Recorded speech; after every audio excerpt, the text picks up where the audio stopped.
সকালে ঘুম থেকে উঠেই সবার ফার্স্টে যে কাজটা আমি করি সেটা হচ্ছে আমার চুলের কিছু যত্ন নেই। জি, আপনি ঠিকই ধরেছেন। ফেসের তো যত্ন সবাই নেই। তো চুলের যত্নের জন্য আমি সকালে উঠে যেটা করি সেটা হচ্ছে আমার পেজের মানে আর্টস অফ পিয়ার হেয়ার টনিকটা আমি ইউজ করি। অনেকে আপনারা জিজ্ঞাসা করেন এই হেয়ার টনিকের আবার কাজ কি?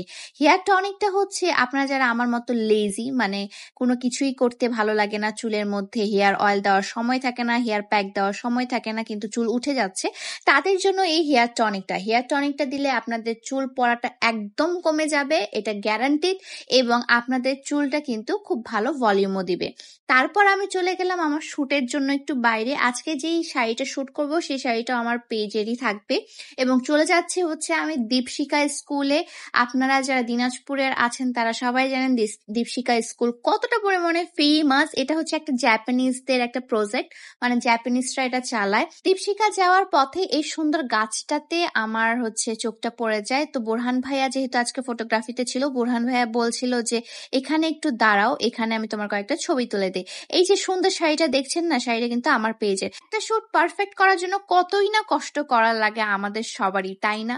এই সুন্দর জায়গাটার মধ্যে আমি আজকে শুট করছি এবং এই শুটটা আমার কতটা পরিমাণে পারফেক্ট এসেছে আমি ছবি সহ অ্যাটাচ করে দেব কিন্তু। এই যে দেখছেন এত কষ্ট করে ছবিগুলো তুলছে, ছবিগুলো আমি এখনই দেখাচ্ছি আপনাদেরকে কতটা সুন্দর এসেছে। ছবিগুলো একটার উপর আরেকটা সুন্দর, মানে আমি কি বলবো, আমার নিজেরই ভাষা হারায় ফেলছি। আমি নিজেকে দেখে নিজে ক্রাশ খাওয়ার মতো কিছু ছবিও তুলেছি আমি এখানে।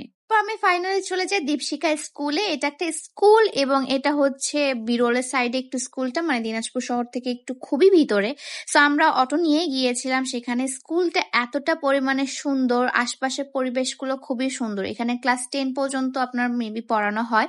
সো প্রতিটা বিল্ডিংই খুবই সুন্দর করে গোছানো এবং এটার জন্য কিন্তু আলাদা করে তারা কেয়ারটেকার রেখেছে এবং এই স্কুলটা মেইনটেনেন্সের জন্য আলাদাভাবে তাদের ফান্ড করা হয়। এখানে আমি খুবই কিউট একটা সিন দেখি, যেটা হচ্ছে একটা বাচ্চা আম খাচ্ছিল। সে নিজেই তো একটা আম, দেখেন কি কিউট।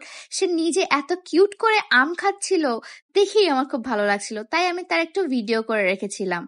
তারপর চলে যাই স্কুলের ভিতর। দেখেন কি সুন্দর করে, এটা কিন্তু পুরোটা মাটির এবং বাঁশের তৈরি একটা স্কুল এবং বেশ সুন্দর। যারা যারা এসেছেন কমেন্ট করে জানাবেন। এখানকার একজন টিচার আমাকে চিনেছে এবং আমি খুবই অবাক হয়েছিলাম টিচার যখন আমাকে চিনেছে। সে বলেছে যে সে আমার পেজ থেকে পণ্যও নিয়েছে, প্লাস হচ্ছে সে আমার ভিডিওসও দেখে। Thank you so much. এবং দেখেন কি সুন্দর একটা জায়গা। এখানে কিন্তু এগুলো যে দেখছেন এগুলো কিন্তু দরজাগুলো খুব ইউনিক ভাবে কিন্তু আটকানো আছে এবং এখানে সবারই নাম লেখা আছে, যারা যারা স্টুডেন্ট আছে এখানকার। খুবই সুন্দর না দেখতে? আসলেই অনেক সুন্দর। তা আমি এখানে সিনেমাটিক না করে আবার পারি বলেন? এখন চলে যায় ক্লাসরুমের ভিতর। ক্লাসরুমটা কি সুন্দর করে সাজানো, দেখেন কি সুন্দর। এবং ক্লাসরুমের ভিতরে কিন্তু একটা প্লেগ্রাউন্ড দেওয়া আছে। এই প্লেগ্রাউন্ডের মধ্যে আমি ঢুকে এখন কিছু অ্যাস্থেটিক ছবি তুলবো এবং এটা আসলে কতটা পরিমাণে অ্যাস্থেটিক। ওখানে হচ্ছে বোরহান ভাইয়া থাকবে, এই যে বোরহান ভাইয়া এখানে, এবং আমি এই সাইডে থাকবো আর কি। অ্যান্ড এগুলো হচ্ছে আমার অ্যাস্থেটিক ছবিগুলো। অনেকগুলো ছবি আছে, সবগুলো তো আমি আর কি অ্যাড করতে পারিনি এখানে। তারপরে যে মেন্ডেটরি যে জায়গাটা, সেই জায়গাতে আমি একদম ছবি তুলবো। এইখানে সবাই আসলে দীপশিকা স্কুলটা চেনে এবং আমার শাড়িটা কেমন লাগছে সেটা কিন্তু কমেন্ট করতে ভুলবেন না। আমি খুব সুন্দর সুন্দর সিনেম্যাটিক নিয়ে রাখছিলাম আমার ফেসবুকের রিলসের জন্য এবং টিকটকের জন্য। নিশি আপু বারবার আমার শাড়িটা ঠিক করে দিচ্ছিল এবং এখানকার শাড়ির ছবিগুলো খুবই অস্থির এসেছে গাইজ, আমি বলে বোঝাতে পারবো না, এত সুন্দর ছবি এসেছে। এখন শেয়ার করছি আপনাদের সাথে। অ্যাকচুয়ালি একটা পারফেক্ট ছবির জন্য অনেক কষ্ট করার লাগে, সেটা যারা ছবি তুলে বা হচ্ছে যারা মডেল তারাই জানে। এই একটা ছবি সুন্দর পারফেক্ট করাইতে কত কিছু এফোর্ট দেওয়ার লাগে। সেদিন খুবই গরমও ছিল এবং গরমের মধ্যে আমি শাড়ি পরে হচ্ছে ঘোরাফেরা করছিলাম, আরো বেশি গরম লাগছিল। তো এটা হচ্ছে সামনের ফ্রন্টের ভিউটা, দীপশিকার ফ্রন্টের ভিউটা আমি একটু দেখাচ্ছিলাম। ব্লগ করা এবং ছবি তোলা দুটাই একদম মানে পাশাপাশি খুবই কষ্টের কাজ লাগে আমার কাছে। তা আমি চলে যাচ্ছিলাম আদার সাইডে, যেটা হচ্ছে ট্রেনিং সেন্টার সাইড, সেখানে চলে যাচ্ছিলাম।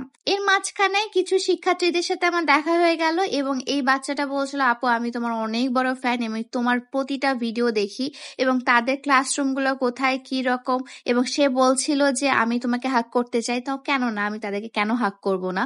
সো তারা খুবই খুশি হয়েছিল আমি তাদেরকে হাক করেছি দেখে এবং খুবই হ্যাপিও ছিল তাদের সাথে আমি কথা বলেছি দেখে। থ্যাংক ইউ সো মাচ আমাকে এতটা পরিমাণে ভালোবাসার জন্য। তারপর চলে যাই আমি ট্রেনিং সেন্টার, যেটা আমি বললাম এখানে থেরাপি দেওয়া হয়, বিভিন্ন আপনার পা হাত ব্যথার মেবি থেরাপি দেওয়া হয়। এখন আপনাকে একটু ক্লোজ শট দেখায় আমার, কেমন লাগছে আমাকে একটু কমেন্ট করে জানাবেন। ব্লু শাড়ি কি আসলে আমাকে মানায় আমি জানি না, আমার কাছে মনে হয় যে এই ব্লু কালারটা কেন জানি আমাকে মানায় না, বাট আপনারা কমেন্ট করে জানাবেন নীল শাড়িতে আমাকে কেমন লাগে। And this is the final ছবি এখানকার, যেগুলো আমি তুলেছিলাম এবং খুবই সুন্দর লাগছিল। ব্যাকগ্রাউন্ডের সাথে শাড়িটা খুবই সুন্দর লাগছিল, আমার খুবই ভালো লেগেছে এখানকার ছবি। তারপর আমি আরেক জায়গায় চলে যাই, সেখানকারই একটু সামনে চলে যাই, সেখানে গিয়ে আমি কিছু ভিডিওস করি। এই ভিডিওস গুলো আমি এখনই দেখাচ্ছি আপনাদেরকে, টিকটকের জন্য এবং রিলসের জন্য ভিডিওস গুলো করি। তো এই ভিডিওস গুলো করতে গিয়ে আমি অনেক বেশি কষ্টও পাচ্ছিলাম, কারণ আমার এক তো কোনো পানি খেতে পারছিলাম না, কারণ ওখানে পানি ছিল না। তারপর প্রচন্ড রোদ এবং গরম ছিল, এবং গরমের মধ্যে আমার অবস্থা টাইট হয়ে গিয়েছিল, এমন অবস্থা।